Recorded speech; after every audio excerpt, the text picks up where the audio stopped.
இங்கிலீஷ்ல கூட படிச்சிருக்கோம் sir. studied so many years, received degrees in many field. They are MA, MPhil, PhDs, but we are not yet employed, sir. Okay.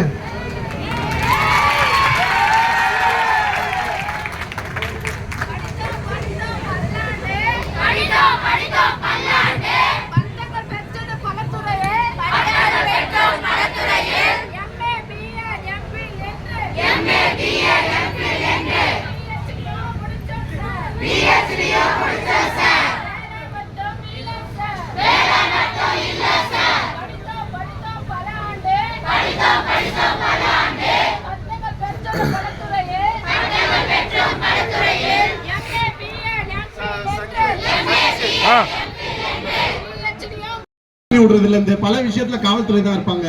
நேத்து night இந்த காவல்துறை தப்பா guide பண்ண மாற்றுத்திறனாளிகள் துறையை கண்டிக்கின்றோம். மாற்றுத்திறனாளிகள் நலத்துறையை கண்டிக்கின்றோம்.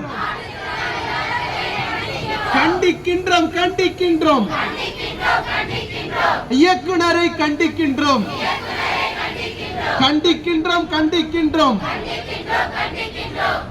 ஆணையரகத்தை கண்டிக்கின்றோம்.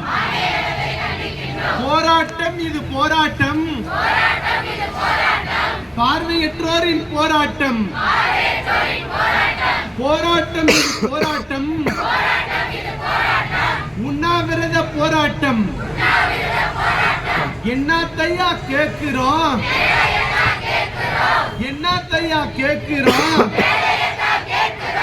ஏசிக்காரா கேட்கிறோம்? அண்டா குண்டா அடைஞ்சு வச்சு எங்க ஆத்தா தாலி அறுத்து வச்சு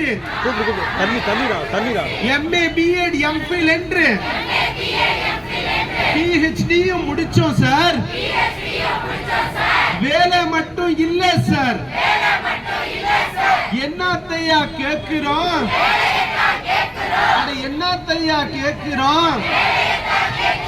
வேலையே கிடைக்கல, எங்க வேதனை இன்னும் தீரல.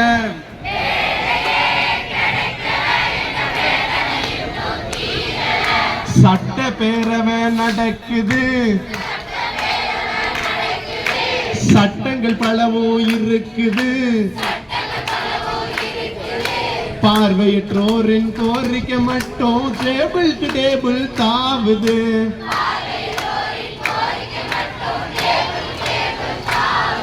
ஒரு வேலையே கிடைக்கல, எங்க வேதனை இன்னும் தீரல.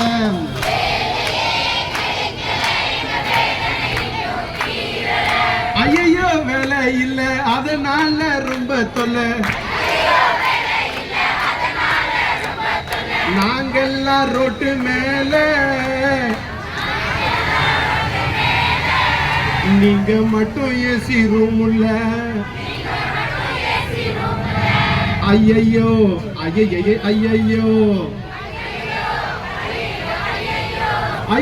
வேலை இல்ல, அதனால ரொம்ப தொல்லை. நாங்கெல்லாம் ரோட்டு மேல, நீங்கெல்லாம் ஏசி ரூம்ல. அம்மா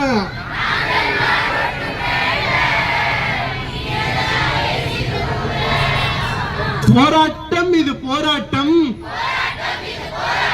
பார்வையற்றோரின் போராட்டம். போராட்டம் இது போராட்டம். CSGAவின் போராட்டம். போராட்டம் இது போராட்டம். உண்ணாவிரத போராட்டம். போராட்டம் இது போராட்டம். வேலைக்கான போராட்டம். போராட்டம் இது போராட்டம். எங்க வயிற்றுக்கான போராட்டம். போராட்டம் இது போராட்டம். சைலண்டா இருங்க. என்னோட பேர் டாக்டர் ராஜா. அதாவது 2013 இதே மாதிரி அதிமுக அரசாங்கம் பண்ணப்போ இதை கண்டிச்சு நேரில் எங்களை வந்து பார்த்தாரு இப்போதைய தமிழக முதல்வர், அப்போதைய எதிர்கட்சி தலைவர். ஆனா இப்போ அவருடைய கவர்மெண்ட் அதே வேலையை செய்யறது எவ்விதத்துல நியாயம்? இந்த பார்வையற்றவர்களுடைய ஊனத்தை ஏமாத்தி இந்த காவல்துறை நேற்று நைட்டு போராடிட்டு இருக்கிறவங்களை அழைச்சிட்டு போய் வல்லக்கோட்டையிலையும் கிளாம்பாக்கத்தையும் இறக்கி விடுறது எவ்விதத்துல நியாயமா இருக்க முடியும்? அன்னைக்கு இவங்க தானே கண்டனம் தெரிவிச்சாங்க. இன்னைக்கு இவங்களே அதே வேலையை பண்றது எந்த விதத்துல நியாயமா இருக்க முடியும்? இத்தனைக்கும் ஒரே ஒரு மாற்றுத்திறனாளி வருத்தப்பட்டாலும் அவர்களுக்காக இந்த அரசாங்கம் இருக்குன்னு சொன்ன இந்த முதல்வர்களுடைய ஆட்சியில இப்படி மாற்றுத்திறனாளிகளை அவதிக்கு உள்ளாக்க நைட்டு 2 மணிக்கு எங்க சார் பஸ் வரும், எங்க கார் வரும், எதுவுமே வராம மிகுந்த வருத்தத்துக்கு உள்ளானாங்க. இந்த 5 பேரும் நேற்றுல இருந்து காலையில இருந்து உண்ணாவிரதம் இருக்கிறாங்க. அவங்கள பார்க்கல. இன்னைக்கும் அவங்க கிட்ட பிடிக்கிட்டு போன பொருட்களை திருப்பி கொடுக்கல. வள்ளூர் கோட்டத்தில் போராடிட்டு இருந்தவங்கள வலுக்கட்டாயமா அரெஸ்ட் பண்ணி, சார் எங்க பார்வையற்றோர் எங்களை யார் அடிக்கிறா, யாரு பிடிச்சி இழுக்கிறான்னு எதுவுமே தெரியாது. ஆனா பிடிச்சி சார் பார்வையற்றவனுக்கு போய் லைட் ஆஃப் பண்ணிட்டு அடிச்சா என்ன தெரியும்? லைட் ஆஃப் பண்ணிட்டு பிடிச்சி இழுத்துட்டு போய் அடிக்கிறாங்க அந்த ஏபிவிபி கல்யாண மண்டபத்தில். இதை நாங்கள் வன்மையாக கண்டிக்கின்றோம். இதை ஊக்குவித்த மாற்றுத்திறனாளிகள் நலத்துறையும் வன்மையாக கண்டிக்கிறோம். அன்னைக்கு இத்தனைக்கும் அந்த நேரம் வரைக்கும் எங்க கூட இந்த துறையினுடைய ஏடி இருக்கிறாரு, இந்த மாவட்ட அலுவலர் இருக்கிறாங்க. அவங்களாம் இருந்தும் இவ்வளவு நடக்குனா அப்போ இந்த மாற்றுத்திறனாளிகள் நலத்துறை யாருக்காக இயங்கிக்கிட்டு இருக்கு? எங்களுடைய கோரிக்கையை நடத்துறதுக்காக இயங்குதா, இல்ல இந்த மாற்றுத்திறனாளிகள் நலத்துறையில இருக்கிறவங்களுக்காக இயங்குதா?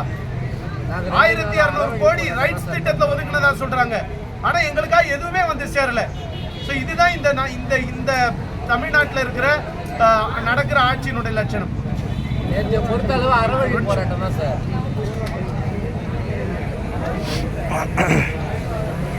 மாண்புமிகு தமிழக முதல்வரை சந்தித்து எங்களுடைய கோரிக்கைனா 2014 அவரே ராயப்பேட்டை மருத்துவமனைக்கு ராயப்பேட்டை மருத்துவமனைக்கு நேரா வந்து பார்த்து உங்களுடைய கோரிக்கை ஆட்சி மலர்ந்து கழக ஆட்சி வந்தவுடனே நிச்சயம் நிறைவேற்றப்படும் சொன்னாங்க. இன்னைக்கு வரைக்கும் அவரை பார்க்கறதுக்கு கூட எங்களுக்கு வாய்ப்பு வழங்கப்படலை.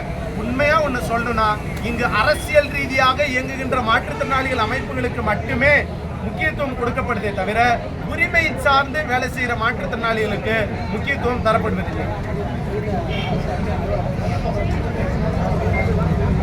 இந்த போராட்டத்தின் பிறகுதான் அரசு அதிகாரிகளை சந்திக்கணும்னு அவசியம் இல்லை. இப்ப இயக்குனர் கூப்பிடுறாங்க, நாங்க போக தயங்குறோம். ஏன்னா இயக்குனரை நாங்க தான் ஏற்கனவே நேர்த்தும் சந்திச்சிட்டோம். இன்னைக்கு அவங்களை ஏன் சந்திக்கணும்? எங்களுக்கான அமைச்சர் அப்படிங்கிறவர் மாண்புமிகு முதல்வர், எங்களுடைய துறை அவர்கிட்ட தான் இருக்கு. காவல்துறைக்கான அமைச்சரும் அவர் தான். எங்களை அப்படின்னா அவர் கீழே இருக்க 2 டிபார்ட்மெண்ட் அந்த காவல்துறையை வச்சு எங்களை வந்து தாக்குறாரு. சார் எங்களுடைய உண்ணாவிரத போராட்டம் 5 பேர் காலவரையற்ற உண்ணாவிரதம். அந்த காலவரையற்றை எது வரைக்கும்னா மாண்புமிகு முதல்வரை பார்க்கும் வரை அது தொடரும். எங்களுக்கான பணி வாய்ப்பு உறுதி செய்யப்படும் வரை அது தொடரும். சார் இந்த இதை எடுத்துக்கோங்க. அவர் எப்போ பார்த்தாருங்கிற டேட்டா சார் அட்டப்படத்தில்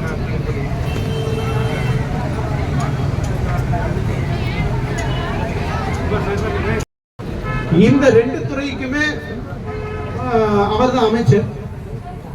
அதனால அவங்களுக்கு எவ்விதத்திலும் நம்மீது ஒரு இதுவோ இருக்காது.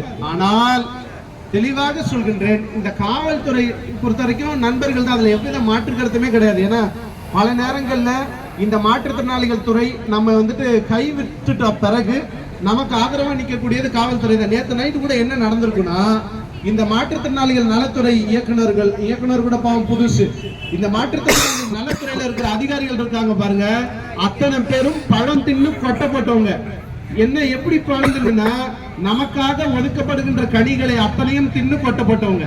இவர்கள் தான் இந்த மாற்றுத்திறனாளிகளை ஓரங்கட்டுங்க, இவங்க எல்லாம் ஒண்ணுமே இல்லை அப்படின்னு சொல்லிட்டு காவல்துறை பாவம் அவங்கள தப்பா கைட் பண்ணி கடைசியில் இதுல கூட இவங்க தப்பிச்சுப்பாங்க. ஏன்னா 2013 பாவம் அப்போதே இன்ஸ்பெக்டர் வந்துட்டு தேவையில்லாம சஸ்பென்ஷன் செய்ய வச்சது, அவரை தூண்டி விட்டது இவங்க மீது எவ்வித நடவடிக்கை இல்லை. அப்போ இருந்த நம்ம காவல்துறை இன்ஸ்பெக்டரை வந்துட்டு சஸ்பென்ஷன் பண்ண வச்சாங்க ஹைகோர்ட் மூலமா. ஏன்னா அவங்கள தூண்டி விட்டுட்டு இவங்க ஒதுங்கிப்பாங்க. பண்ணது காவல்துறை மேலதானே போகும் பழி. அந்த மாதிரி தான் இவங்க ஏடாவிடமா பண்ணுவாங்களே தவிர எவ்விதத்திலும் நமக்கும் காவல்துறை